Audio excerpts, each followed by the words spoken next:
So my Let's Not Meet encounter happened 7 years ago.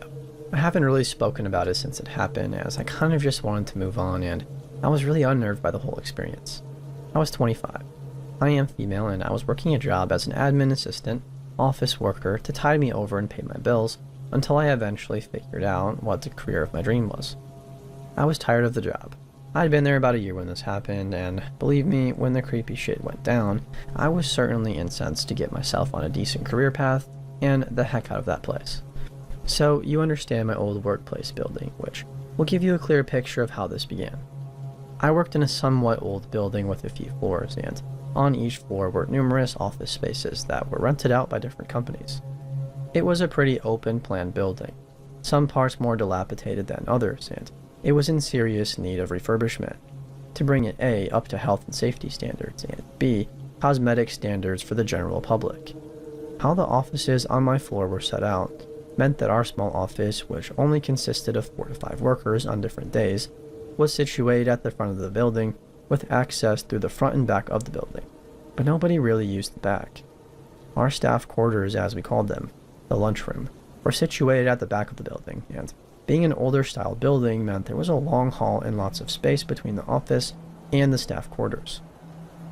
Staff quarters were used only for lunch breaks, and as we were such a small office, we all rotated our lunch breaks so that only one person was off for lunch in the lunchroom at a time.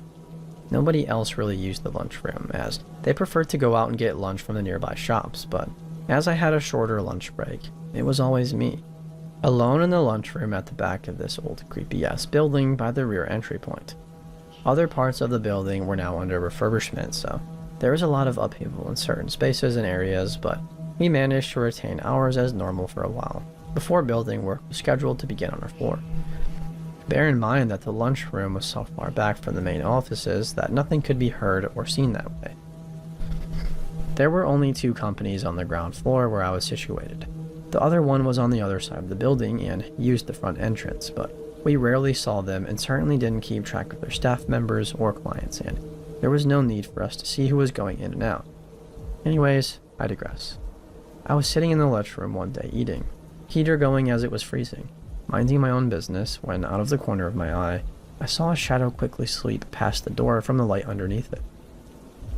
It wasn't unusual for new clients to be wandering around, looking for a specific office they required. As we were on the ground floor, there was often a slew of stupid people wandering the corridors aimlessly looking for the office they required. We did have a code entry system on the front door and a telephone system, so you could press the office you needed to get into and it would call through, and they would let you in so people couldn't just walk in without being let in, if you get me. We also had a code for workers to use to get through the front door. As I said, the back door wasn't much used apart from the odd worker who had a set of keys for it, and it was completely unmonitored.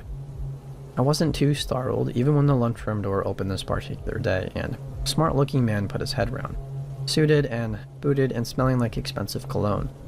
I honestly was more embarrassed to see somebody as attractive peering in, as I was sat there with mayo splatter on my shirt and a mouthful of bread, looking in absolute state. But hey, I didn't usually see anyone back there, and I am a messy eater, I admit. "Can I help you?" I asked him, trying to clean myself up.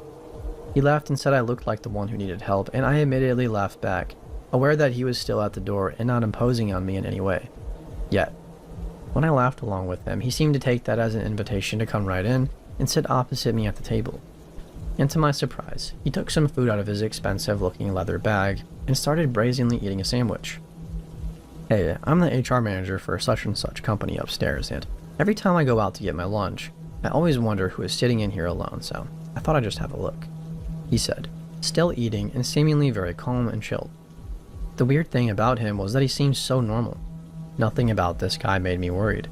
In fact, it was nice to have some company on my lunch break, as most of the time I just sat scrolling through creepy news articles on my phone. We carried on chatting, mostly about mundane stuff. I asked him about his job in the company upstairs, and he asked me about mine. I asked him about where he usually took his lunch breaks. You know, just normal small talk, but it felt more comfortable than that. This guy was super charming. He made me feel at ease. That part is the most chilling to me. I was totally at ease and unguarded. It became a pretty regular thing for him to join me in the lunchroom, and honestly, I was beginning to get a bit of a crush on this guy. He had a good job, was attractive, and was very charming and normal. I began looking forward to seeing him. Stupid, I know. A little attention from an attractive guy, but hey, I was single and not bad looking. So I figured, why couldn't I have a harmless little crush? He had told me his name was Alan, and honestly, I didn't intend to take it anywhere with him. I was totally happy single at the time, and I was getting some minor flirtations from him, but nothing that confirmed he had a crush on me too, or wanted to take it any further. He moaned about the building work taking place and how the whole upstairs offices were a mess. Their break rooms, etc., had all been gutted, and he was glad to have somewhere to eat his lunch that nobody else knew about from his office. Again, not your average creeper, I know. At this point, I didn't even think the guy was a creeper. Until one day, things took a turn. Alan stormed into the lunchroom one Thursday, and I swear, in his eyes, I saw the look of a caged animal. You know that crazy look. You know that restless and jittery and hyper look. It kind of says somebody isn't thinking straight at all. I immediately had my guard up a bit because I had never seen him like this before. It freaked me out the way he stormed into the room, slammed his bag down on the table, and started ranting about how his boss was a jerk and that he wished he could gut him like a fish. All while pacing around, running his hand through his hair, beads of sweat forming on his brow, and pure rage in his eyes. I'd always thought his eyes were so pretty before. They were a steely blue, but right now they looked darker and more imposing than ever. I tried really hard to pacify him and calm him down. I was repeatedly saying it would be alright and to calm down and let's just eat. And whatever had happened, I'm sure could be sorted out. He slumped down in a chair and I went over to him, kind of standing beside him but obviously over him, and I put my hand on his shoulder to console him. With that, he flew up and pushed me back against the wall. I was stunned and I couldn't speak. His body was pressed against me, and almost through his rage, he was in a trance-like state. After he pushed me back against the wall, he just stood there, his hands holding my wrist down by my side, almost like he was taking some weird comfort from the fact that he had me up against the wall. He buried his face into my neck, and I was frozen to the spot, like, what the heck is going on here? I always said I would never be one of those girls in an emergency or dangerous situations to freeze.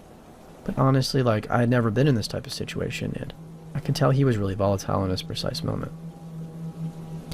I really didn't know what he was going to do, so I didn't want to risk pissing him off more, and then have him attack me or something.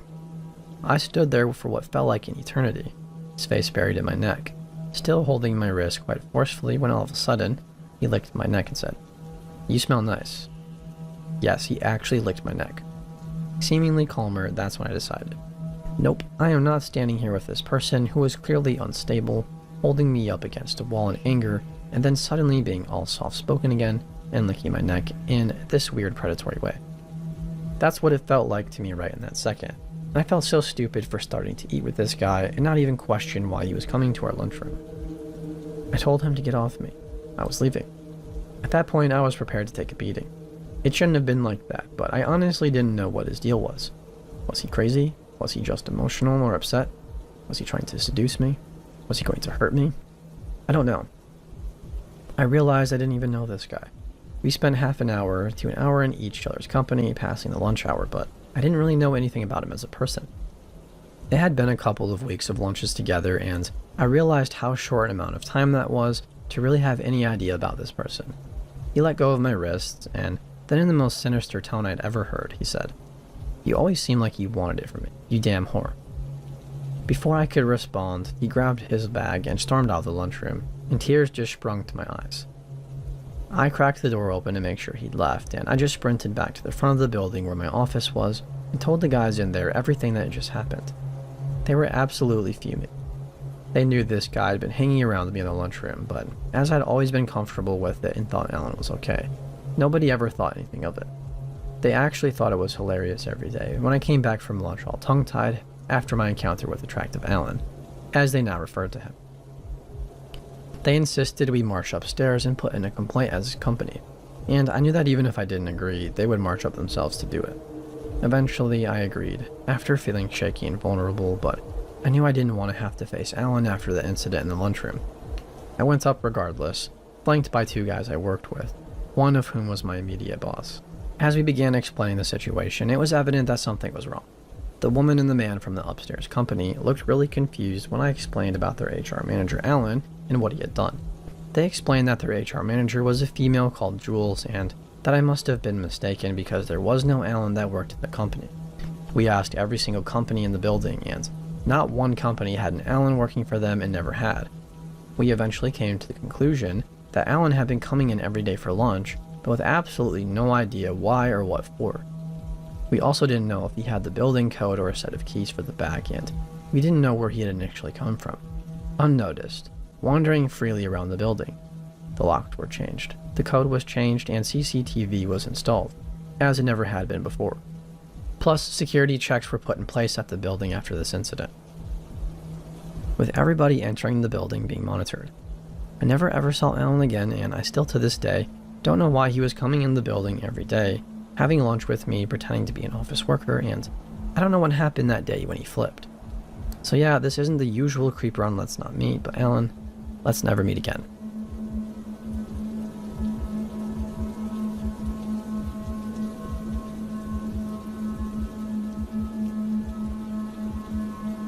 I'm back with another story from my childhood. I tried to add more details that I can remember, since the last one got requests to be more specific. I was about 14 or 15 years old, walking back from one of my friend's house at around 10 p.m. on a school night. Trisha's father was a police dispatcher, and the small, medium town I grew up in didn't have much of a force to speak of. I could run to the station in 2 minutes flat, and the park I frequented was next to it. It was also the same building as the Justice Department. Between Trisha's house and my own was less than a mile. I was halfway there when I could see a car, a Ford of a dark color, slowly roll through an intersection in front of me. I knew it was a Ford because it looked like a normal unmarked police car. It stopped for a good 30 seconds in the middle of said intersection as I walked towards it. When I got to it, I sort of stopped. Not as much scared as I was plain confused. I walked around the back of it. The lights inside were turned off as well, and the dark shape in front of the seat sat very still. I kept my ears perked, listening to the sound of the car's tires inching across the gravel. I didn't want to turn, but I could hear the low purr of the engine behind me, following me ever so slowly. Now I was worried. But Dad didn't teach me to panic, especially for how close I was to the police station. I took a deep breath and broke into a full-on sprint across the road, passing through people's lawns and yards, and through an open lot until I could see the 2-lane road that cut our town in half. Across that road was the station. I didn't even want to look behind me again and see if the man was there, because I heard his car. No lights flooded the ground or the space around me. He still had them turned off. I kept running into the street. It was so late and there were no cars on the road. I pushed open the gate separating the park and the outside, flying through it. Breathing hurt. It was winter in the northeast and the cold was biting. When I reached the glass door of the city hall/police station, my heart fluttered. I was safe. It would be okay. I had to ring the bell to get the police to open the double-locked doors. As I did that, I heard a car pull in behind me into the parking lot. It was that same car, and who should step out of it but Trisha's dad, in his police dispatcher's uniform. Honey, why did you run away from me? I was trying to get your attention. You left your cell phone out. He held it out, walking towards me, proving his good intentions. His smile was wide and it was supposed to be reassuring, but it chilled me. Nobody came to the door. I was alone with him still. When he got to me, I grabbed the cell phone and stuffed it into my back pocket. I remember the next thing that happened like it was yesterday. He had coffee on his breath and he smelled like cigarettes. Suddenly, he grabbed my arm and pinned me to the door behind him. Didn't your, insert racial slur here, daddy tell you to say thank you, pretty girl? I was shocked. Not once have he ever spoken to me like that. They were from Kansas, but he'd never given any indication that he thought like this. Didn't you hear me, girl?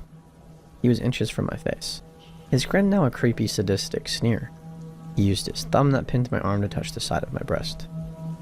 The way he said girl still sends a cold shiver down my spine. I've been assaulted before, but Trisha's dad's way of saying girl still haunts me today. I'll hear it in my mind and want to shrink into nothingness, scream at it until it goes away and cry.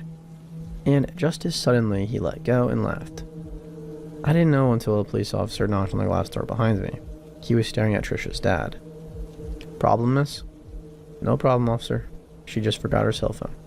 Trisha's dad answered for me, his normal smile back on his face. He stepped away from me and let go, but I could still feel his hands on my arm. I don't remember what I did. Nod? Whimper? But I blanked on whatever happened until I got home and cried. Never even told my twin sister, Lexi, what went down.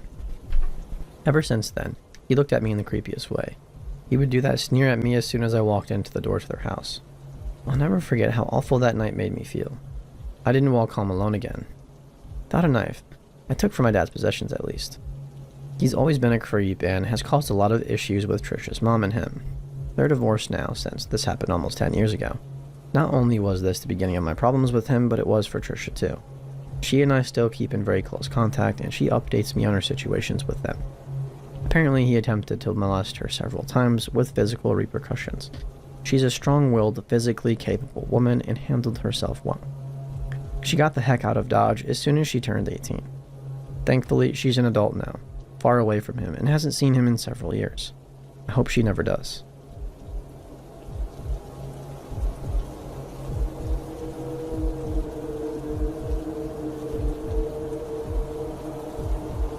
Hello. First off, I'm very new to posting here, so please let me know if I need to correct anything. This just happened yesterday evening in a small mountain town about 40 minutes outside of the major city that my boyfriend and I live in. We had decided to reserve a jacuzzi at a hot springs resort, just to take some time to relax and enjoy getting out of the city for a few hours. We left the apartment around 6:30, to allow for traffic and make sure we made it to the resort by 8. We had a nice drive up, making conversation and flicking through songs.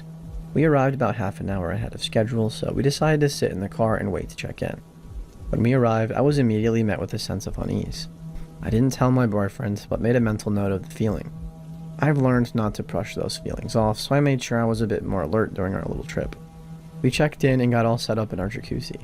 The way it was set up was very private, so there was fencing all around us and a door with a lock on it to get into the area. When I first walked in, I was overcome with the feeling that I had to get that door locked as soon as I could. I'm usually a safe person and would have done this anyway, but the feeling of the locked door being a necessity at that moment was rather uncanny. As the night progresses, the sky begins to darken, and my boyfriend and I are remarking on how beautiful the mountains and sky are at this time of the evening. We are making jokes about some crazy mountain man running out of the hills towards us, and I start cracking up. I'm mid-laugh when we hear someone jiggle the door to our jacuzzi area. I stop laughing and I am immediately struck with a fight-or-flight sense of fear. Now, I've been startled before, but this was just different. I felt legitimately threatened by the energy that whoever was outside of that door was giving off. As the jiggling continued, my boyfriend called out, "Yo, you need something?" The person on the other side began to yank forcefully on the door now, and my boyfriend yelled out, "Hey." I've heard my boyfriend's voice when he gets upset or angry at someone, but this was different. This was the "you really don't want to mess with me" protective type of voice. The jiggling continued for a moment longer and then ceased completely. During this time, I had been about 15 feet away from my clothes, which contained my knife, and was 100% ready to dive for them if the person had broken through the locked door. Since we were only a few minutes away from our time being up anyway, we decided to get dressed as quickly as possible and just book it back to the car. The whole time we were getting ready, up until we drove out of the lot, I could feel somebody watching us. About 100 yards or so away from the resort, there was a park of mobile homes. From our tub, you could easily see these mobile homes if you stood up on the edge of the jacuzzi. That means that whoever was home and looking out their window could see you too. During the whole time we were there, I was the only one who stood up completely, so I'm the only one that anyone in the mobile homes would have seen, making it seem like I was all alone there potentially. Later in the evening, my boyfriend and I were rehashing exactly what had happened and trying to figure out who the heck had tried to get into our jacuzzi. We figured if it had been resort staff, they would have made their presence known and asked to come inside. If it had been another customer and they tried the wrong door, we assumed they would have said something like, "Oh, sorry, wrong door." My boyfriend looked at me and said, "You know, you were the only one who stood up in the hot tub. And with the way it's positioned, somebody in that trailer could have easily been staring right at you." This honestly made my blood run cold for a moment because I knew he was right and I knew in my gut that's probably what happened. I'm a pretty small girl, about 5'5", and I look barely 18, even though I'm actually almost 23 and I weigh about 100 pounds. Overpowering me would be like taking candy from a baby. This realization, coupled with the fact that we both felt so disturbed and uneasy about the whole thing, made me realize whoever was trying to get in there did not have any good intentions.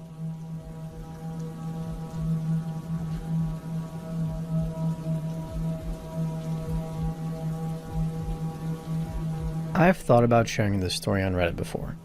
The time and place never seemed right until I found this subreddit. I rarely ever think of this. I think I mostly blocked it out. I am female, and when I was 25, I was in a transition period of my life. I was divorcing my husband and moving back to my home state to figure stuff out. My aunt had a small 1,500 square foot, 1950s house in a quiet neighborhood. A doors that stick, squeaky wood floors type of place. She had moved out but couldn't commit to the sale. She was happy to let me live there for a bit. I lived in the house for about 5 months. This house was a single-story home, but it was on a hill, so if you went around the back of the house outside, you could walk through a door in a small basement of sorts that you could stand in.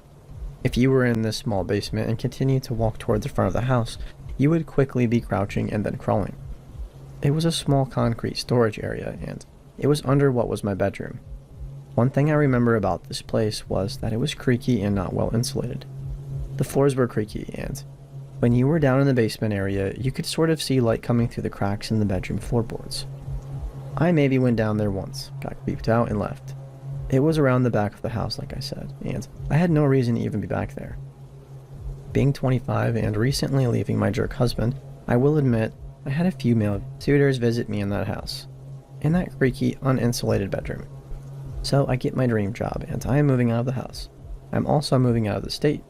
My aunt has one request of me, to turn the water off at the street before I leave. So right before I leave the house, I turn the water off at the street. I come back inside and turn on the tub faucet. No water. I have done my job. However, this is where fate steps in. I left the faucet turned on. Didn't think to turn it back off. I drive away to my new life. A few days later, my aunt calls. She's upset because the water company has called her to say there is an unusually high amount of water running at her home.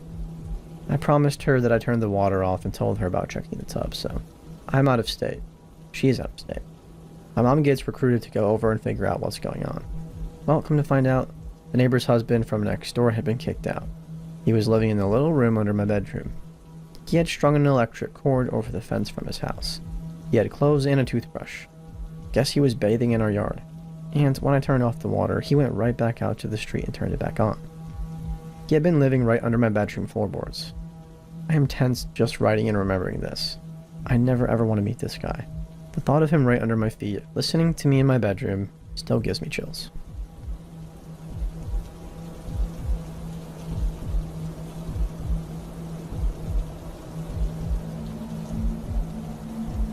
March 14th, 2008. I was 7 years old, a junior in high school. I lived in a square-mile suburban town in Nassau County, which is one of the richest counties in America. Life there was very quiet. Not much goes on. I had been struggling with depression and couldn't focus on my schoolwork. I had a paper and a whole bunch of homework I hadn't done the night before, so I woke up at 7 a.m. and made my way downstairs to my mom's room to ask if I could sleep in, catch up on some schoolwork, and go to school late, and she said okay. I woke up around 10 a.m., later than I had anticipated. I walked downstairs, poured myself a bowl of cereal, and said good morning to my poodle. That's when I heard knocking on the door. At first it was regular, calm knocking. I didn't think much of it, but didn't want to answer the door in my pajamas. I picked up the house phone and dialed my mom's phone number. She was at work, as a church secretary. Hey, Mom, are you expecting anybody at the house? Because somebody is knocking on the door. No. Could it be the cable guy? No? Okay, I won't answer it. After I hung up the phone, the knocking continued. It increased and started becoming more rapid and frantic. I peeked through the curtain and saw a bluish pickup truck outside my property, and a man standing at the door. He had a red hat on, a denim jacket, jeans, and sneakers. No logos or uniform. I didn't get a good read on his face either. He kept knocking. At this point, it was riling up my dog, and he was barking on the top of the knocking. I swear, the knocking seemed to go on forever. I checked the locks on the doors to make sure they were secure. Then suddenly it stopped. Quiet. And I hear a creak, the sound of the side gate to my house. My pulse raced. Maybe it's the meter reader. I stood in a panic in the living room. The next thing I heard was shuffling coming from the bathroom. Could it be my cat playing with the shower curtain? I had to check. I walked down the hall and peered around the corner to see inside my bathroom. I'll never forget what I saw. The window in the shower was wide open. In the middle of my bright and sterile bathroom was a dark mess pouring in through the window, one leg at a time. Ah, shit. Do I run outside the front door? What if there are more men outside to chase me down? Side door? Too close to the bathroom. So I bolted up the stairs as carefully and silently as I could. I heard my dog barking incessantly, not in a panic, but excitement. Happiness. I closed my bedroom door behind me as quietly as possible. I didn't shut it all the way, so as to not make any noise. Cell phone. I picked it up and wondered who would come quicker, 911 or my mom, who was at work less than a mile away. I dialed her number. In a whisper. Mom, there's somebody in the house. The creak of his footsteps on the stairs. Shit, I had to think fast. I ducked underneath my desk. I could hear one step at a time as he slowly ascended the stairs. It was kind of like a movie. I quickly dialed 911. That's when my bedroom door slowly opened. His head peered around it to scan the room. That was it. He saw me. I dropped the phone before I could hit call and instinctively put my hands over my head as he rushed at me with a crowbar flying through the morning air. Please don't hurt me, I said. Don't scream, don't say anything. With a gloved hand, he struck me in the face, sending my glasses flying. Now I'm blind. Fell to the ground and squatted with my hands over my head. He took my cell phone. I was shaking and my mind was racing. I'm going to die, I thought. He dangled the crowbar over my neck. I could feel the iron tip graze the skin. He was standing over me. How much will this hurt? How long will it take? What will it feel like having a crowbar in my skull? My mom is on the way home. Not her too. This is it. I'm screwed. He rummaged through my things on my desk. Then there was silence. Is he still in the room? How many people are inside my house? I don't want to know. I heard the house getting trashed downstairs, and I could hear my dog jumping and barking at the invader or invaders, and I could hear them hushing him in a baby voice. Quiet again, what felt like hours. I heard my name, and I was stunned and confused. Heard it again. My mom. I ran down the stairs. The front door was wide open. There she was in my living room. Bursted into tears and told her everything. I was still in a panic. Was he still in the house? Was he hiding? Called 911. They came and investigated. A pillowcase to stuff the items in. My iPod, speakers, a brand new camcorder, laptop, and leather jacket. For disguise. Were the items missing? I spoke with a forensic artist. The cops drove me around the neighborhood to take a look at suspects they stopped on the street, but he was never caught. After everything was settled, I needed a shower. I cried when I had to scrub the tub of muddy footprints. My post-traumatic stress terrorized my life. I had to sleep in my mom's room. I kept a knife under my pillow. Everywhere I went, thought I saw the man who robbed me, not only of my personal belongings, but also of my overall sense of safety. It didn't help when at school the principal made an announcement about the break-in on the loudspeaker. He told the entire building that I let my attacker in and referred to him as a gentleman. This twisted the story completely. So much so that a rumor went around school that my attacker assaulted me and that I liked it. A whole lot has happened since then, and now I'm much happier, but I still feel the effects of PTSD today. The scary thing here is that he was a landscaper. My family never had enough money for landscaping, but both of our neighbors did. Landscapers are given access to people's yards, sometimes when they're not home, and have plenty of time to scope out unlocked windows, access points, etc. You probably didn't expect anyone to be home because I didn't answer the door. The moral of the story is to always answer the door. Or if you don't feel safe answering the door, make a noise to signify that you're home. And of course, call the police first.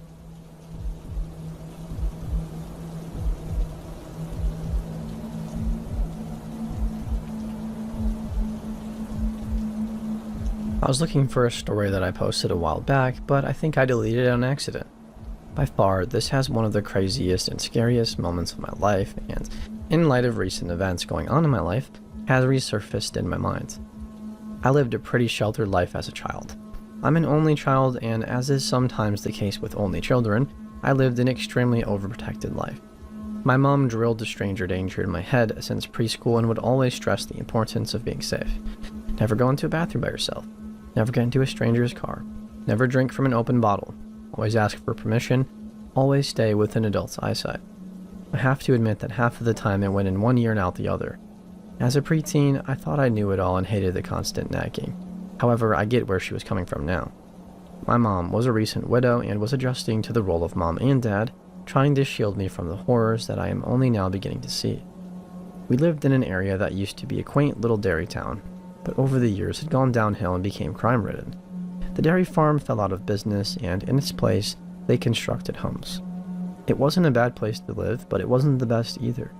I grew up thinking it was a common occurrence to hear helicopters fly by, announcing that they were looking for somebody. The cross street from my house led to a park that was known for gang activity, where almost every weekend somebody would either be found dead or beaten up. But it was okay because we didn't live on that end of the street, I thought. We knew most of the neighbors, and if we didn't know them by name, we at least knew what they looked like. Despite it not being the best neighborhood, it was pretty quiet overall, and we felt safe enough. By the time I was in 7th grade, I finally had gotten some freedoms. My best friend Tiffany and I would take turns spending the night at each other's houses, but most of the time she would come to mine. Tiffany had a little brother that would always pester us, and she liked coming over to my house because we could talk about boys without her little brother trying to eavesdrop. I think my mom preferred it that way too because she was much more lenient with us, knowing that we were safe at our house. She would even sometimes go on her daily walks and leave us home by ourselves for about an hour or so, and we loved this. I'm not sure what happened or what we did this particular day. Probably ate pizza, sat on my front porch, outside as the sun set, and listened to the radio at way too high of a volume. Perhaps this was even one of those nights my mom left us home alone for a while. I wish I could say I saw something out of the ordinary or felt uneasy, but I didn't. After it got dark, we retreated to my room. My room has 2 windows. One faces the backyard and the other faces the street. I like natural light as much as possible, so as usual, the blinds were open. Even though it was now dark outside, which meant people could see in but we couldn't see out, I still left them open. I was too lazy to climb onto my bed to close them and had a false sense of security, knowing there was a tall pine tree directly in front of my window. With the tree in front of the window, I felt protected, almost as if my mom were invisible to the outside world. As the night grew quieter, we decided to build a fort out of sheets and tell scary stories. By this time, it was really late at night, and my mom was fast asleep in her room. After the first story or two, I started to grow uneasy and got up to close the blinds. I was creeped out, thinking somebody could be lurking outside, peeking in, but figured it was all in my head because of the stories we were telling. We got through a couple more classic stories, like the Hook Killer and stuff. I started talking about true ghost stories, things that relatives claimed they saw or heard. Our eyes were watery, hearts pounding, and muscles clenched when suddenly there was loud, furious banging on my bedroom window. It wasn't a knock that grew into a series of louder knocks. It was like an angry one that you felt throughout your body. My heart was pounding in sync with each subsequent knock. I sat there frozen, not knowing what to do. My mind was frantically trying to make sense of the situation. It just didn't make sense that somebody would be knocking on my bedroom window so late at night.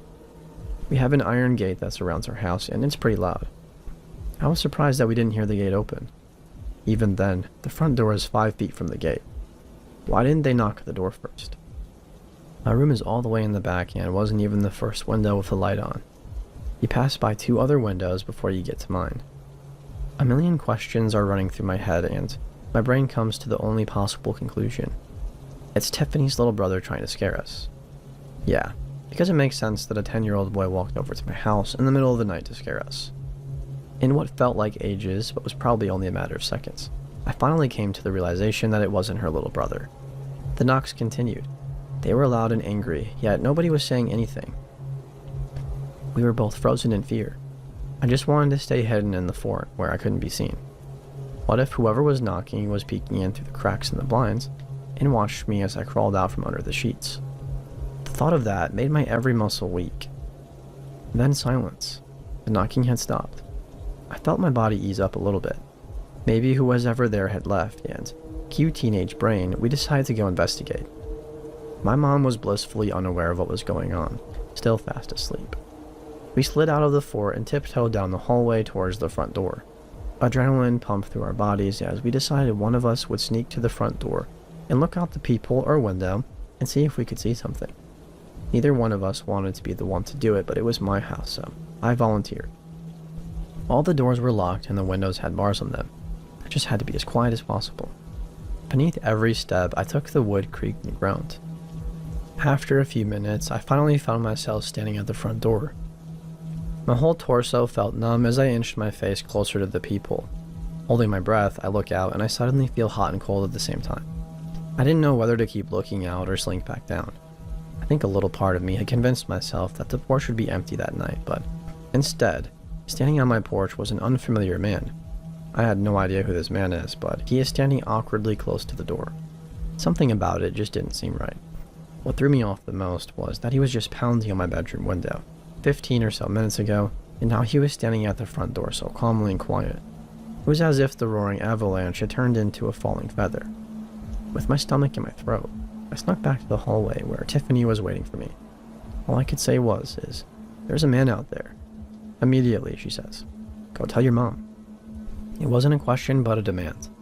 We ran into her room and urgently told her, "Mom, someone's knocking." She must have sensed the urgency in my voice because she sprung up and told us to stay in her room with the door closed, and instructed us not to open the door no matter what happened. We stood behind that door for what seemed like ages, trying to listen. The front door was too far away, so all we heard was silence. Finally, we hear footsteps coming toward us. It was so quiet around us that I could hear my own heartbeat pounding in my ears. I about had a heart attack when my mom's bedroom door started swinging open. It was my mom. She told us not to worry about it and that the man was gone. This left me with a million questions, but she was very vague. What did he want? Nothing. Who was he? I don't know. She shooed us back to bed and we complied. The adrenaline had started to wear off and I was now exhausted. We didn't stay up and speculate or talk. That was it, and it was the end of the story. For now, at least. The next day, I was sitting in my room and heard my mom talking to someone. I have always been a very quiet kid. Even as a baby, people would often forget I was around. I'm quiet, but I hear everything. I stopped what I was doing, probably downloading music on Napster or something, and listened. My mom was telling her friend about the man. Apparently, she opened the door and through the screen asked the man if he needed any help. The man stammered as if trying to think up a story and introduced himself as the neighbor.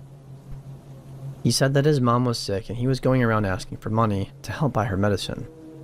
Concerned but also trying to poke holes at his story, my mom asked him what her name was in case my mom knew her.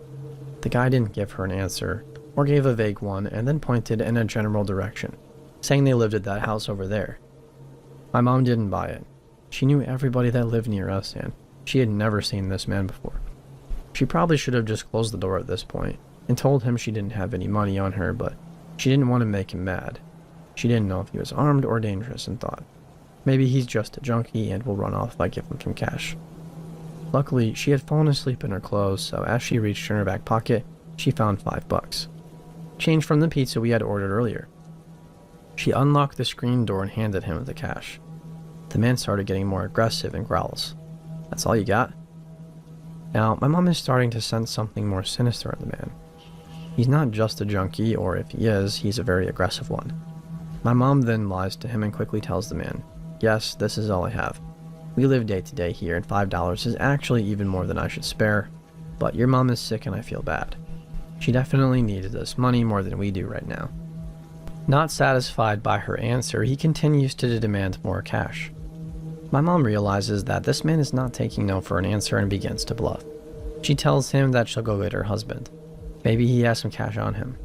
We really don't have any more cash, but maybe my husband has some on him. I would hate to leave a neighbor in need. Your mom must really need that medicine, Tim.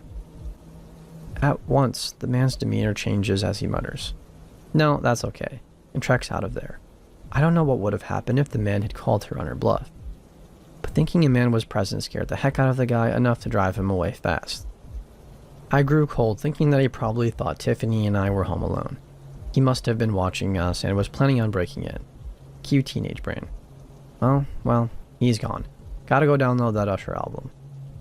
Disclaimer. I'm not sure if the following event was related, but due to its close proximity to the previous one, I think it's definitely worth mentioning. The following week, I was waiting for Tiffany's mom to pick me up to go to school. We lived 2 houses away, so they would always swing by for me in the morning. I usually would be done getting ready before they arrived, so I would head outside to the front yard and wait for them out there. Sometimes I would go climb a tree in the front and look for the bird eggs. Other times, I'd just search for 4-leaf clovers. I was walking around not paying attention to my surroundings, when I heard what I can only describe as what I would imagine a gun with a silencer sounds like. A quiet little pew, followed by a loud noise, which I later realized was glass breaking. Stunned, I looked around. What the heck was that? All I saw was a white van drive by. I looked over at my neighbor's house and noticed that the window to their car was completely shattered. shards of glass everywhere. I still didn't quite put two and two together until I saw the same white van drive by, the driver staring me down. I felt a sense of unease and wanted to run back inside. For some reason, though, I didn't. I had too much pride and didn't want to give them the satisfaction of knowing they scared me. Also, I thought if I ran inside, they would maybe think I was a snitch and would retaliate more. I played dumb as if I didn't notice anything, and they drove by again. And once more after that. I tried to not look at the van as it drove by, but each time it drove by, I could feel the driver's gaze on me. Soon after, Tiffany's mom came by and took me to school. I don't know if the man drove by a fourth time. Never told anyone about the van. Luckily, nothing ever happened after that.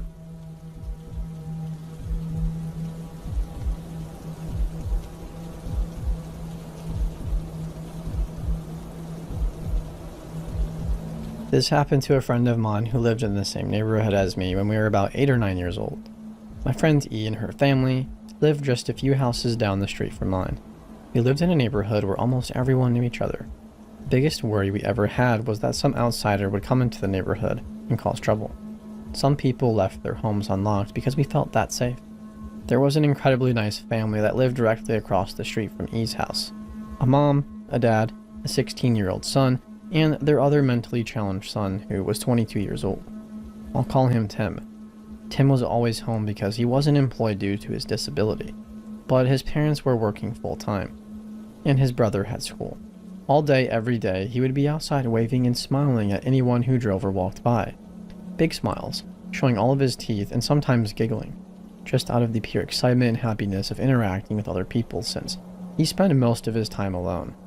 He was not creepy per se. One day, E was sick and didn't go to school. Even though she was only about 8 or 9 years old, E was allowed to stay home sick by herself. Plus, her mom was going to be home around 2 o'clock anyways, since she only worked part-time, and the neighborhood was safe enough. E locked all of the doors except the one that led into the garage. They used this as their front door because it was easier in those cookie-cutter homes to just open the garage, pull in, get out of the car, close the garage, and walk into their house through the unlocked door that led from the inside of the garage to the inside of their home. This is obviously not the safest way to protect your home from intruders, but we literally all did it, as if a flimsy garage door could keep anyone from getting into it if they wanted. The worst part is that they had an outside cat and kept the garage door cracked just enough for him to get inside for his food or shelter if he needed be. So E's asleep, feeling sick and with a fever. All the doors and windows are locked, except the door leading to the cracked garage door. Tim was bound to know she was home alone since he was outside the front of his house all the time. E wakes up to pounding on the front door. Startled, she walks downstairs and looks through the peephole. It's Tim. She cracks the door and he says something along the lines of how he notices everything and would guard her home since she's home alone. She said thanks, but there was no need to, and to have a good day. It was beautiful weather. He looked pissed. He got angry and said, "You think I can't do it because I'm dumb, but you watch and see because I'm not dumb." She said, "Sorry, and I didn't mean it like this, but I have to rest now." She dozed off and woke up to a noise downstairs in the kitchen, the room the door from the garage led into. She hadn't heard the garage door open, but she was sick, so she figured she was deep in sleep and just hadn't noticed. Completely disoriented from time, she looked over at the alarm clock. It was 10:20, way too early for her mom to be home. At that moment, she heard noises from downstairs again. She didn't call out. She had been sleeping in her parents' room and ran into their bathroom, slamming the door loudly. Then she remembered their bathroom door had no lock on it. The noise she made slamming the door alerted the intruder to where in the house she was at, and big footsteps started coming upstairs. She moved quickly and quietly to her parents' closet, which was on the other side of the big room. She closed the doors and hid behind some clothes, all the time thinking how somebody would have gotten inside. She remembered that the garage door was cracked for the cat, slightly but not close enough for a thin person to slip under. Tim walks into the bedroom. Tim is tall and thin. She can see him through the slatted closet doors. She saw that he was holding a knife and did everything she could to not scream. He quickly went to the master bedroom where she was just moments before. These cookie-cutter houses only had about 3 floor plan layouts, so it wasn't hard for him to find. He looked inside the bathroom and didn't see her, then started making loud throaty noises like somebody would if they were frustrated. While pacing the entire house, she stayed in the closet for hours, even after she heard him exit through the front door. She stayed until her mom got home. She was crying hysterically and told her mom what happened. Had she not been so upset and had one of their kitchen knives not been left by the front door, her mom might have blamed it on being delirious from a high fever, because nobody would expect Tim to do this. The police were called and an official report filed. I'm not sure if he had any charges pressed against him, because after she told me the story once, she refused to talk about it again. I overheard her parents a few times talking about the situation, with my own parents, but never heard what the consequences were. E was so traumatized she went to therapy afterward for several years, and still wouldn't talk to anyone about it because she didn't want to remember or relive the experience. We even moved into an apartment together years and years later for college purposes. She never talked about Tim. It was like he never existed, and I never asked. I noticed she always locked the front door, which she should, of course. Always locked the door that led to the patio/balcony, even though we were on the 7th level, and always locked her bedroom door, onto which she added an additional lock. And when she locked all of those doors and the windows, she always checked like 3 times. Every single time. I often wonder if there was more to the story than what E told me. We were kids after all, and sometimes kids don't know how to explain things they don't understand. It's terrifying to think about what his intentions were, and if he perhaps did find E, and something else happened. As horrifying as the experience must have been for her, it made a huge statement in the neighborhood for everyone to be more careful. I will always make sure everything is locked. And I don't ever want to meet you again, Tim.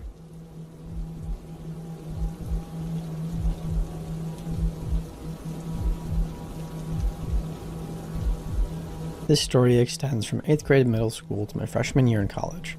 I'm 24 years old now, so this must have begun in 2008. I was raised in a Korean household with strong Christian beliefs. Every summer and winter, there would be a youth retreat where all the teens in our church would go to one big joint retreat with counselors and teenagers from churches in and out of state. I met my best friend, Hannah, there. She was from Philly and had a pastor who was named Alan. After these retreats, everybody would add each other on Facebook and keep in touch. I remember a day or two after the '08 summer retreat, Pastor Alan would often reach out and ask how my walk with God was going since the retreat and if I ever needed someone to speak to. I could always confide in him. This didn't alarm me at the time because counselors would keep in touch all the time. I always kept our conversations brief considering the fact that I was shy and timid. Over the years, I'd always see Pastor Alan at retreats and was friendly with him. Nothing strange happened other than his persistence with keeping in touch with me on Facebook after retreats. I slowly stopped talking to him, and eventually, we didn't speak at all. But this is where it gets weird. One day, after our summer retreat in 2011, I got a friend request from a woman named Sumiko. I noticed we had a lot of mutual friends from the retreat, so I assumed she was a counselor there. She messaged me immediately after I accepted the request. She and I became quickly acquainted.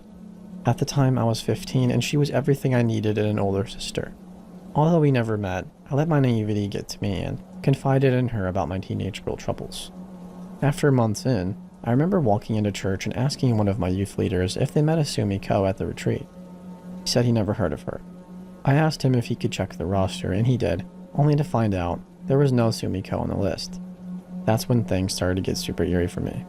I panicked and went home to block Sumi on my Facebook.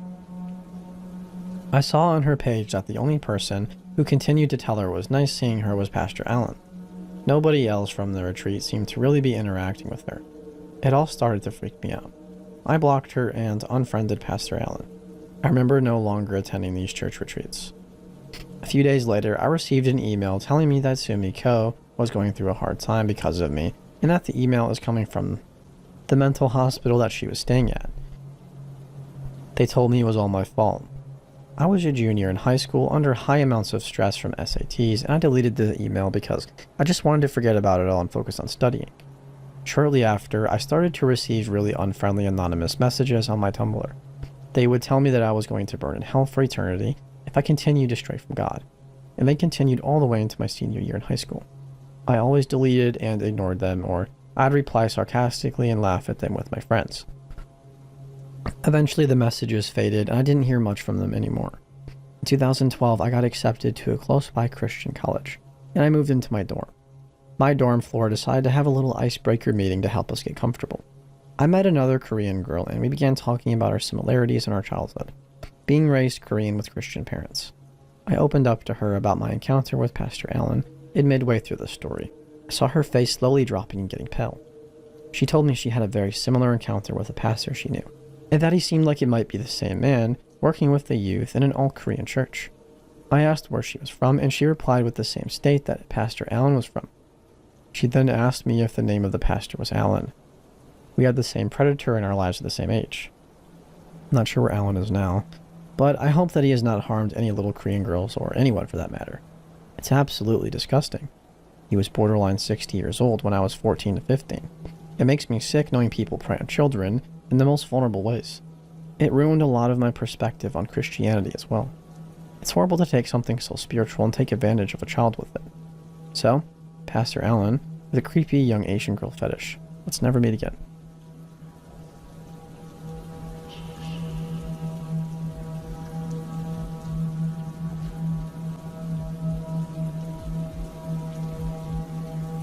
Okay, so this just happened to me, female 28, and I'm sure I will not be able to sleep. My boyfriend is not answering the phone, and I need to get this out. My company organized an event for the clients and the staff at a luxury hotel. Everybody partied, and I got into my room an hour ago. It's 3:27 in the morning here. Like, I don't know, 15 minutes ago, a guy entered my room with a bottle of water. It woke me up. I was super scared.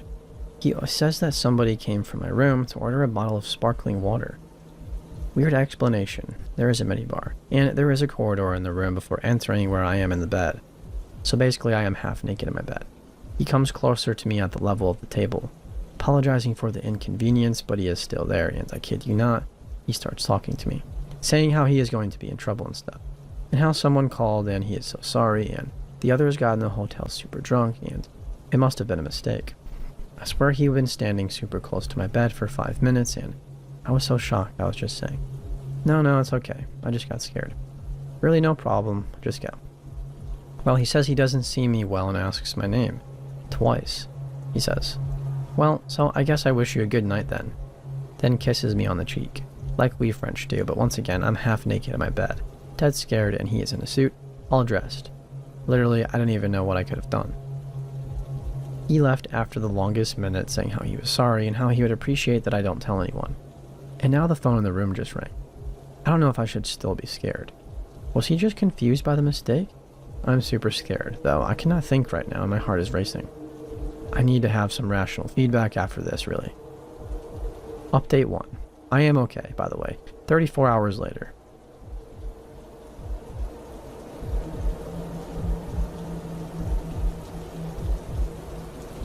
So, this is a story that happened to my mom's friends in Korea like 10 years ago. Every time I hear this story, I still get the chills. My mom's friend lived in an apartment complex in Seoul. She was a stay-at-home mother with a young daughter, and her husband worked during the days. One day, she was coming home from running errands with her daughter and got into the elevator in her building. When she got on, she noticed that there was a man wearing a cap and a yellow raincoat, and he kept his head low so that she couldn't really see his face.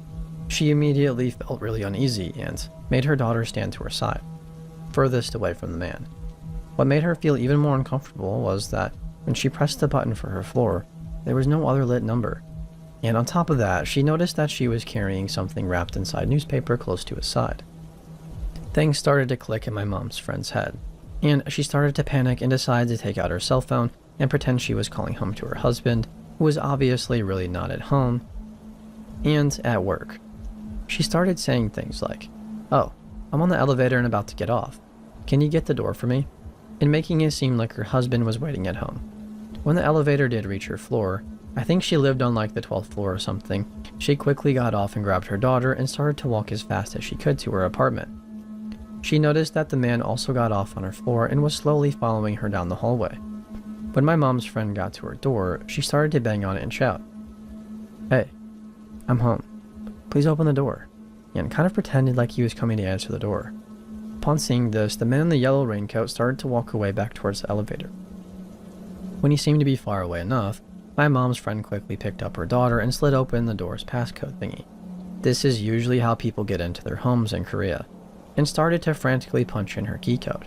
But the problem was that the buttons would make sounds, so the man knew that nobody was going to answer the door for her, and he turned around and started to run back towards her. My mom's friend at this point was practically screaming, and when she finally got her door to open, the first thing she did was throw her daughter in through the door. When she got in herself, she saw that the man was pretty much inches from the door, but she managed to shut it and lock it before he could wedge his hand or a weapon into the door. Afterwards, looking through the door's peephole, she saw that the man was walking away back towards the elevator. Several months later, my mom's friend was watching the news, and there was coverage of the capture of a serial killer named Yu Young-chul, who used to kill a lot of prostitutes. She told my mom that she could never forget the dread she felt when she saw the too familiar yellow raincoat and hat that he was wearing when apprehended.